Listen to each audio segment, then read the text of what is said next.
Time யூஸ்ஃபுல்லா செலவிட நினைக்கிறீங்களா? குக்கு எஃப்எம் ஆடியோ புக் ஆப்ல 60% ஆஃபர்ல 1000+ புக்ஸ் வெறும் 39 ரூபீஸ்க்கு கேளுங்க. குக்கு எஃப்எம். திரிஷாவோட சம்பவம் நடந்துச்சு. ஆனா எதிர்ப்பு குரல் பாத்தீங்கன்னா ரொம்ப கம்மியா தான் வந்திருக்கு.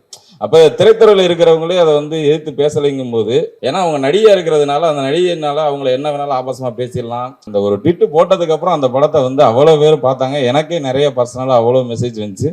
கொஞ்சம் நிறைய கூச்சப்படுவேன். அப்போ இவனை கூப்பிட்டேன், வாடா சைடில் உட்காரத்துக்கு பேசுறதுக்கு ஆள் வேணும் எனக்கு. ஃபர்ஸ்ட் லுக் பார்த்தோன்னே கொஞ்சம் டிஸ்டர்பிங்காக இருந்துச்சு அப்படின்னு சொன்னாங்க. துஷி ஏன் துஷி என்ன மேமு கையல் மேமு இதெல்லாம் கூப்பிடுறீங்க, எனக்கு ஒரு மாதிரி இருக்கு துஷி, தயவு செஞ்சு நான் உங்களை விட ஒரு 3 வயசு சின்ன பொண்ணு தான் துஷி. ஜெனரலாக வந்தோடனே என்ன கேட்பாங்கன்னா, யார் நடிக்கிறா, யார் ஸ்டார், யார் போடலாம். துஷி கேரக்டர் யார் வேணால் போடலாம், any young hero you could have signed. But அதெல்லாம் மீறி துஷிலாம் நடிப்பான்லாம் எனக்கு சாரி, நான் என்னோட ஸ்டேஜாக இதை எடுத்துக்கிறேன்ட்டு இல்லை. ஏன்னா அவனை கதாநாயகன்லாம் சொல்ல மாட்டேன், அவன் ஒரு மெயின் லீட் கேரக்டர் பண்ணியிருக்கான். அவன் நடிப்பான் அப்படிங்கிறதெல்லாம் எங்களுக்கெல்லாம் தெரியாது. ஏன்னா வீட்டில் நான் நடிப்பேன்னு, நான் நடிக்க வருவேன்னு எனக்கே தெரியாது. ஸோ அப்படி இருக்கும்போது என்னோட அடுத்த ஜென்ரேஷன் வருங்கிறதெல்லாம் நாங்கள் யோசிச்சு கூட பார்த்தது கிடையாது. அது ஒரு ஆக்சிடென்டெல்லாம், ஆனால் ரொம்ப அழுத்தமாக நடந்த ஒரு விஷயம். இது மாதிரி சத்யம் தேட்டரில் தான் நினைக்கிறேன், நம்ம பசங்க ஆடியோ ரிலீஸ்க்கு கூட நான் வரத்துக்கு கூச்சப்பட்டுக்கிட்டு இருப்பேன். இன்றைக்கி இருக்கிற அளவு கூட நான் ஃப்ரீயாக பேச மாட்டேன். அப்படிலாம் கொஞ்சம் ஒரு மாதிரி அந்த கொஞ்சம் நிறைய கூச்சப்படுவேன். அப்போ இவனை கூப்பிட்டேன், வாடா சைடில் உட்காரத்துக்கு பேசுறதுக்கு ஆள் வேணும் எனக்கு அப்படின்னு, வாடான்னு கூப்பிட்டு வந்தேன். அப்படி வந்த இடத்துல தான் சசி சார் பார்த்துட்டு, பையனா அப்படின்னாரு. அதுக்கு அவ்வளோ அர்த்தம் இருக்குங்களா எனக்கு அப்போ தெரியாது. அவர் ஈசன் படம் பண்ண போகும்போது ஆக்சுவலாக நாங்கள் பாண்டிச்சேரியில் என்னோட நாடோடிகள் ஷூட் ஒரு கிளாஷ் ஒர்க்கு ஃபைனல் எல்லாமே முடிய போகுது. என்னோட ஒர்க்கை மட்டும் முடிச்சு பசங்க படத்துக்கு அனுப்ப போகிறாங்க. அப்போ நான் வீட்டிலேருந்து கிளம்பி பாண்டிச்சேரிக்கு போயிட்டு இருக்கிறேன். போகும்போது ஜெமினி ஃப்ளைஓவர் வரைக்கும் அங்கே வரும்போது சார் ஃபோன் பண்ணுறாரு, எங்கே இருந்தார், இது மாதிரி வந்துகிட்டு இருக்கேன் சார் பாண்டிச்சேரிக்கு. போய் துஷியும் இன்னொரு சண்டை பேர் நிரஞ்சன் 2 பேரையும் கூப்பிட்டு வந்துருங்களேன் அப்படின்னாரு. அவனுக்கு எதுக்கு சார் வந்துக்கிட்டு, நான் நான் பட்டு ஷூட் முடிச்சு நாளைக்கு மத்தியானமே கிளம்பி நான் வந்துடுவேன் சார், வெறும் பேட்ச் ஒர்க்கு தானே சார். இல்லை சார் கூப்பிட்டு வாங்க, அவன் வரும்போது 2-3 காஸ்டியூம் எடுத்துகிட்டு வாங்க. எதுக்கு சார் அவங்கள கூப்பிட்டு வரணும், அவன் போர் அடிக்கும் சார், அவனுக்கு ஸ்கூல் இருக்கு, அவனுக்கு வரமாட்டான் சார். சொல்கிறேன் போய் கூப்பிட்டு வாங்க சார் போட்டு வலியுறுத்துறாரு. வந்துட்டோம், மியூசிக் அகாடமி வரைக்கும் வந்துட்டேன், போய் கூப்பிட்டு வாங்க அப்படின்ட்டார். சரின்னு திருப்பி வீட்டுக்கு போய் கூப்பிட்டாக்கா 2 பேரும் மரத்து மேலே ஏறி நிற்கிறானுங்க. இவனாவது உடனே வரேன்ட்டான். எல்டர் சொன்னது, what should I do, why should I come, நீ ஷூட்டிங் போய்டும், எனக்கு போர் அடிக்குவாங்க, நான் என்ன பண்ணுறது அப்படி தான் இருந்துகிட்டு இருக்குது. ஸோ அங்கே கொண்டு போனவொன்னே தான் அவர் ஒரு ட்ரையல் ஷூட் இவனை வச்சு எடுக்கிறாருன்னு சொன்னேன். சார் டயத்தை வேஸ்ட் பண்ணாங்க சார், அவனுக்குலாம் பேசினாலே சரியாக பேச மாட்டான் சார், என்ன கேள்வி கேட்குறீங்களோ அது மட்டும் தான் பதில் வரும், நல்லா வேறு படிச்சுட்டு இருக்கான். இப்போ எதுக்கு சார் அது, என்ன 10th ஸ்டாண்டர்ட் பண்ணிட்டு இருக்கும்போது நடக்கிற விஷயம் அது. அப்படி ஆரம்பிச்சது. அன்னைக்கு அவர் எடுத்த ட்ரையல் ஷூட்டு. நான் நினச்சேன் இவன் தொடர் நடுங்கி கீழே விழுந்துருவான், இவ்வளோ பெரிய கூட்டம், இவ்வளோ பெரிய யூனிட் எல்லாம் நின்றுக்கிட்டு இருக்குன்னு பார்த்தா அசால்ட்டாக செஞ்சா. அப்படி எனக்கு உண்மையிலே பெரிய அதிசயம். ஏன்னா நான் எதிர்பார்க்கல இவனுக்கு நடிக்க வரும், இப்படி செய்வா, அப்படி இது எதுவுமே நான் எதிர்பார்க்கல. So it was a big surprise for me. So அதுக்கப்புறம் சொன்ன மாதிரி லாங் கேப் கிடைச்ச வாய்ப்புகள் சரியா இல்லை, அதெல்லாம் நடக்கலை. அதில் எந்த கவலையும் இல்லை, பரவாயில்ல.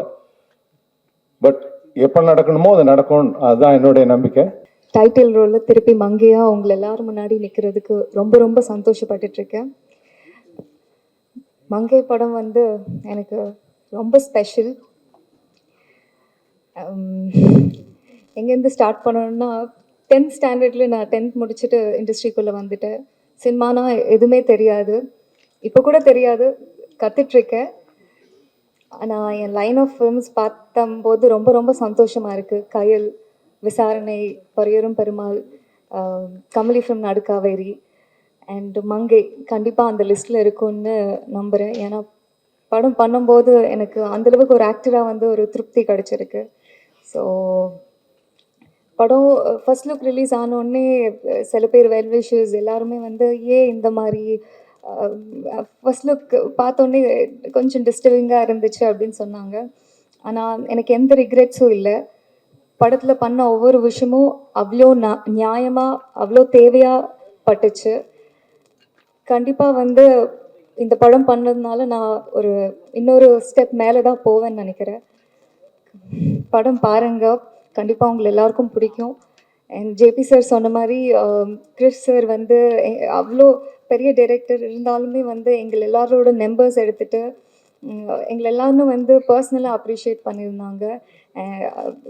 அது ஒரு நிஜமான ஒரு எனர்ஜி. அண்ட் படம் பார்த்த எங்கள் டீமில் இருக்கிற கதிர் இருக்கட்டும், சிவன் இருக்கட்டும், சில பேர் எல்லாமே வந்து ஜென்யூனாக வந்து படம் பிடிச்சிருக்கு அண்ட் ஜென்யூனாக அப்ரிஷியேட் பண்ணும்போது ரொம்ப ரொம்ப சந்தோஷமாக இருக்குது. கண்டிப்பாக அப்படியே உங்கள் எல்லாருக்கும் பிடிக்கும்னு நம்புகிறேன். ஒரு நல்ல படம் வந்துச்சுன்னா கண்டிப்பாக நீங்கள் சப்போர்ட் பண்ணுவீங்க. இந்த படம் வந்து கண்டிப்பாக நீங்கள் சப்போர்ட் பண்ணி மக்களுக்கு கொண்டு போய் சேர்த்து வைக்கணும்னு வந்து வேண்டிக்கிறேன். And I would like to thank my director and producer Kuvendran sir. ரொம்ப ரொம்ப ரொம்ப நன்றி சார், இந்த ஸ்கிரிப்ட் எனக்கு கொடுத்ததுக்கு, இந்த கேரக்டர் எனக்கு கொடுத்ததுக்கு, என்னை நம்பி. சார், உங்களோட சின்சியாரிட்டி நான் பார்த்துட்டே இருக்கேன். கண்டிப்பாக வந்து உங்களோட 15 இயர்ஸ் கனவு கண்டிப்பாக ஜெயிக்கும். பெரிய டைரக்டராக வருவீங்க. அண்ட் எங்கள் இபி கார்த்திக் துரை சார் அவ்வளோ ஜென்யூனான ஹியூமன். நான் ராமனக்கூட்டமில் வந்து பண்ணியிருக்கேன். எதுவுமே பார்க்காம எல்லா வேலையும் பண்ணுவார். ஐ மீன் அசிஸ்டன்ட் டைரக்டராகவும் ப்ரொடக்ஷனும் பார்க்குறது எல்லாமே. அண்ட் ஒரு வாக்குக்காக, ஒரு அன்புக்காக என்ன வேணாலும் பண்ணுற ஒரு ஜென்யூனான human being. Thank you so much Karthik sir for your genuine support. இப்போ வரைக்குமே வந்து நாங்கள் எதுவுமே கேட்க தேவையில்லை, அதுக்கு முன்னாடியே எல்லாமே செய்கிற ஒரு person. Thank you. And the man of the day Theesan. கண்டிப்பாக படம் ரிலீஸ் ஆனதுக்கப்புறம் எல்லா பாட்டையும் வந்து மனசுக்குள்ளே நிற்கிற மாதிரி ஒரு சாங்ஸ் கொடுத்தாங்க. Thank you so much Theesan. And எங்கள் சினிமாட்டோகிராஃபர் அமைதியாக இருப்பார், ஆனால் பவர்ஃபுல்லான விஷுவல்ஸ் காட்டிருந்தார். Thank you star sir. அண்ட் எங்களோட editor Antony, fight master, dance master Radhika ma'am, எல்லாருக்கும் மிகப்பெரிய நன்றி. அண்ட் என்னோட கோ ஆக்டர்ஸ் துஷி. ஏன் துஷி என்னை மேமு, கையல் மேமு இதெல்லாம் கூப்பிடுறீங்க? எனக்கு ஒரு மாதிரி இருக்குது துஷி. தயவு செஞ்சு, நான் உங்களை விட ஒரு 3 வயசு சின்ன பொண்ணு தான் துஷி. என்னை விட சீனியர் தான். தீசன் வந்து என்னை விட சீனியர் தான் நீங்கள். ஆனால் துஷி வந்து அவ்வளோ ஜென்யூன் அண்ட் அவ்வளோ சிம்பிள் பர்சன். எங்கேயுமே வந்து நான் ஜேபி சார் பையன் ஒரு எதுவுமே இல்லை. அவ்வளோ சிம்பிளான ஹியூமன் பீயிங் எனக்கு கிடைச்ச ஒரு நல்ல friend. Thank you Thushi. It was a pleasure working with you. And Sivan, எனக்கு இன்னொரு ரொம்ப நல்ல ஃப்ரெண்ட் வந்து கிடச்சிருக்காங்க இந்த ஃபிலிமில். It was wonderful Sivan. ஒரு பியூட்டிஃபுல்லான பாண்ட் நம்ம ஷேர் பண்ணிட்டு இருக்கோம். Thank you so much. படமும் பார்த்துட்டேன் மேடம். மங்கை ரொம்ப அருமையான ஒரு படமாக இருக்குது. சார் காமிச்சிட்டாரு, ரொம்ப நல்லா இருக்குது. எல்லாருமே ரொம்ப நல்லா நடிச்சிருக்காங்க. சூப்பர். அப்புறம் வந்து இந்த படம் வந்து யாரோட கதையை பேசுது அப்படின்னாக்க, இது வந்து ஒரு திரிஷாவோட கதையை பேசுது அப்படி தான் சொல்லணும். என்ன காரணம்னா, நேற்றுலேருந்து ஒரு சம்பவம் ஒன்று நம்ம எல்லாருமே பேசிகிட்டு இருப்போம். ஒரு பெண்கள் வந்து ஒரு சமூகத்தில் எப்படி பார்க்குறாங்க, ஏன்னா அவங்க நடிகையாக இருக்கிறதுனால அந்த நடிகைனால அவங்கள என்ன வேணாலும் ஆபாசமாக பேசிடலாம் அப்படிங்கிறத வந்து ஒன்று பேசிக்கிட்டு நேற்றுலேருந்து ஒரு சம்பவம் போயிட்டு இருக்குல்ல, அதோட பேஸ் தான் இந்த கதைன்னு நினைக்கிறேன். ஏன்னா இதில் வந்து அவங்க வந்து ஒரு ட்ராவலிங்கில் ஒரு 2 பேர் ட்ராவல் பண்ணும்போது அவங்களோட உடையை வச்சு எப்படி இந்த சமூகம் பார்க்குது, ஒரு பெண்ணை வந்து தனியாக இருந்தால் அவங்கள என்ன மாதிரிலாம் கேவலமாக பேசுகிறாங்கன்றது தான் அந்த படம். அப்புறம் வந்து ரொம்ப வருத்தமான விஷயம் என்னென்னா, இந்த மாதிரி திரிஷாவோட சம்பவம் நடந்துச்சு, ஆனால் வந்து எதிர்ப்பு குரல் பார்த்தீங்கன்னா ரொம்ப கம்மியாக தான் வந்திருக்கு. அப்போ திரைத்துறையில் இருக்கிறவங்களே அதை வந்து எதிர்த்து பேசலைங்கும் போது அப்புறம் எப்படி வந்து நம்ம வந்து இந்த சமூகத்துக்கு நம்ம வந்து என்ன சொல்ல போகிறோம் அப்படிங்கிறதான் என்னோட கேள்வியாக இருக்குது. ஏன்னா நீங்கள் வந்து டெல்லியில் அவ்வளோ பெரிய ஒரு பிரச்சனை நடந்துக்கிட்டு இருக்கு, விவசாய போராட்டம். நம்ம அதில் கருத்து சொல்ல மாட்டோம். கேட்டால் என்ன சொல்லிடுவோம்னா, நம்மளுக்கு வந்து இல்லை அரசியல்வாதியை சொல்லுவாங்க அப்படிம்போம். சரி, சினிமாவில் இருக்கிற பிரச்சனைக்கு யார் கருத்து சொல்கிறது? இப்படி ஒரு நடிகை வந்து ஒரு ஆபாசமாக பேசியிருக்காங்க, அதுக்கு எத்தனை பேர் கருத்து சொல்லியிருக்காங்கன்னு தெரில. சரி, சார் வந்து படத்தில் நிறையா அதுக்கெல்லாம் சேர்த்து வச்சு நிறையா பேசியிருக்காரு, அதுக்கு ஒரு நன்றி. அப்புறம் வந்து என்னென்னா, இந்த படத்தின் மூலமாக சார் வந்து இயக்குனராக இந்த படம் வந்து ஒரு கண்டென்ட் ஓரியன்ட் படம் இருக்கலாம், அடுத்து ஒரு நல்ல ஒரு கமர்ஷியல் கதை வச்சிருக்காரு, அதையும் நான் கேட்டேன். அதனால் தயாரிப்பாளர்கள் அவரை வந்து அடுத்து டக்குன்னு புக் பண்ணிக்கணும்னு நினைக்கிறேன்.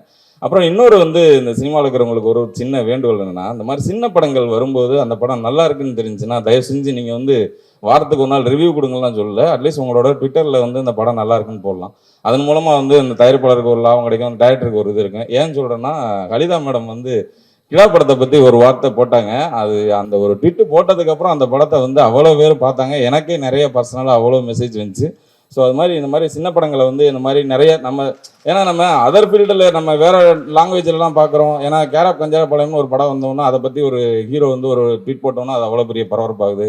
ஃபன்றின்னு ஒரு மராத்தி படத்தை வந்து அமீர் கான் சொன்னோம்னா அது வந்து அவ்வளோ பெரிய ரீச் ஆகுது. அதையே இங்கே இருக்கிற யாருமே பண்ண மாட்டாங்க. ஏன்னா வந்து வருஷத்துக்கு பெரிய ஹீரோக்கள்னு பார்த்தா எல்லா ஹீரோக்களையும் சேர்த்தா ஒரு 20 ஹீரோ இருப்பாங்க.